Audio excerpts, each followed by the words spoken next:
Yu-Gi-Oh! Has always had an interesting relationship with card thieves and people who try to obtain rare cards through nefarious methods. Whether that be Merrick's Rare Hunters, whose entire existence was based around this premise, or countless other characters like Bandit Keith, who were shown in the anime stealing their opponent's cards before a duel. It's always been something that's evident in the IP, but also not glamorized by Takahashi, as usually the perpetrators end up facing swift and harsh justice. Well, ironically, the same is often true for real-life Yu-Gi-Oh! Not claiming, of course, that every person who randomly steals a card out of a kid's trade binder will be caught and face their comeuppance.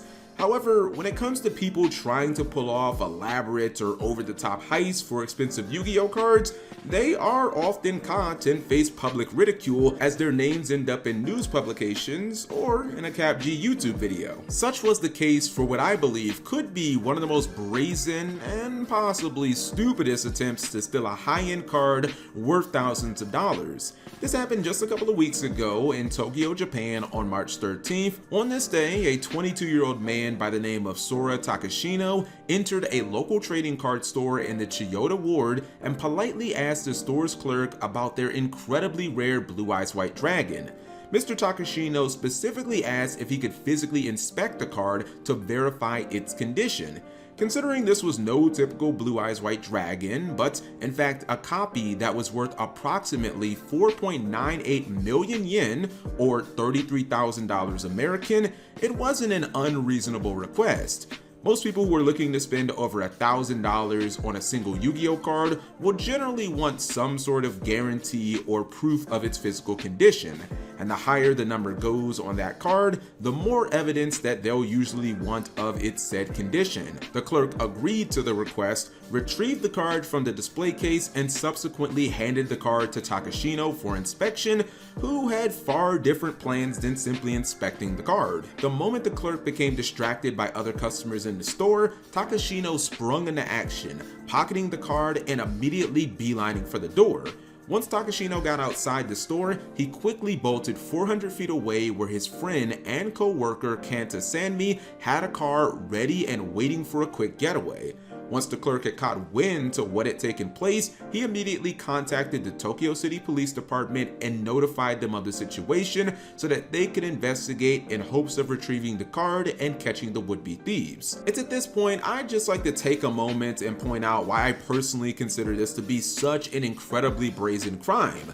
Because unlike some of the other unbelievable heists of Yu-Gi-Oh! Cards that I have covered on this channel, such as the one involving a 28-year-old Kensuke Naganishi who scaled the side of a building in the middle of the night to break into a trading card shop in which he stole nearly $3,000 in cash alongside almost $10,000 in Yu-Gi-Oh! And Pokemon cards, only to be subsequently caught because he was spotted by a randomly placed security camera, Mr. Takashino, on the other hand, committed this crime at 4:50 p.m. So basically in broad daylight where everyone could see him.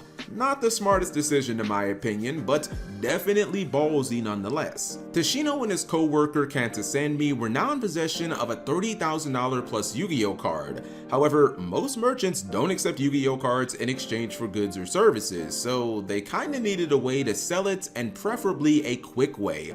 Posting it on an online selling platform was probably an instant no-go, as those can easily be traced back to you, and most places will hold funds for transactions of that scale. In addition, sometimes they can require an authentication process as part of the sale, which will further hold you up from getting paid.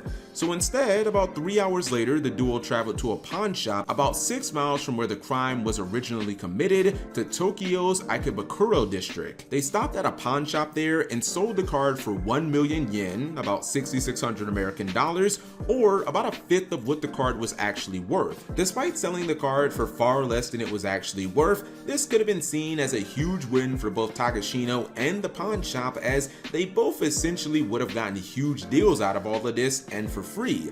The store gets a $33,000 card for less than $7,000, which presumably it can easily sell on the black market for double the price, and Takashino gets $6,600 for simply stealing the card. However, this entire plan was foiled by a diligent citizen who just so happened to be in the pawn shop during the time that Takashino sold the card. According to news outlets, the customer considered Takashino and Sammy suspicious individuals and contacted the police after they left. This is just my opinion here, but I'm guessing that the customer probably overheard the details of the sale that was taking place. You know, a nearly $35,000 card being sold for less than $7,000, and thought that it was incredibly shady that someone would be selling a card of that value at a local pawn shop of all places, and that they were willing to accept such a low amount, no questions asked, for said card. The call made by the individual in the pawn shop to the police led to a further investigation, and 9 days later, both Takashino and Sanmi were found and arrested on March 22nd. The police were able to track Sanmi down using his license plate number on his car, after which he immediately flipped on Takashino and told the police how and where to find him. Sanmi, the getaway driver, claims he didn't actually know that Takashino was going into the card shop to steal cards, and that he was simply helping his friend with a common request of picking him up from a certain location and then giving him a ride to somewhere else. Takashino, on the other hand, came clean and admitted the entire plot. He told the police that he had been having financial troubles and that he needed the money for rent and food expenses.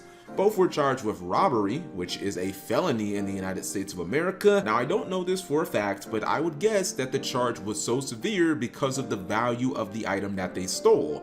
Had it been a booster box of Legacy of Destruction or maybe $100 worth of Yu-Gi-Oh cards, it probably would have been considered petty theft, and honestly, it might not have even been investigated at that point. But with a $33,000 card, you better believe that the police are going to take it seriously. As of right now, the outcome of this robbery isn't clear, mainly because the arrest just happened a little over a week ago, but I do personally find it fascinating that an event like this seems to happen every single year in Japan. I'm talking a crazy heist of $10,000 or more involving Yu-Gi-Oh or Pokemon cards.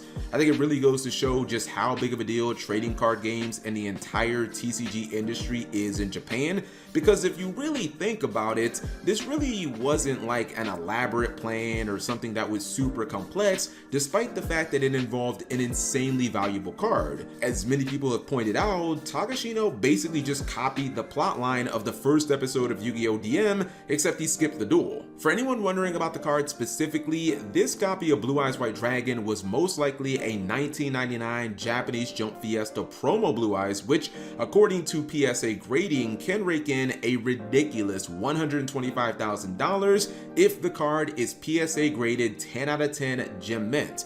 So yeah, Takashino was definitely out here rare hunting, and I just find it ironic that he was caught because of a complete stranger.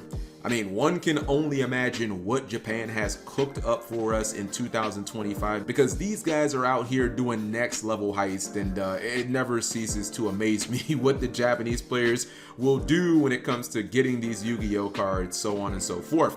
Anyways, whatever you guys thought about this entire crazy situation, you leave that in the comment section below. Thank you guys for watching, as always.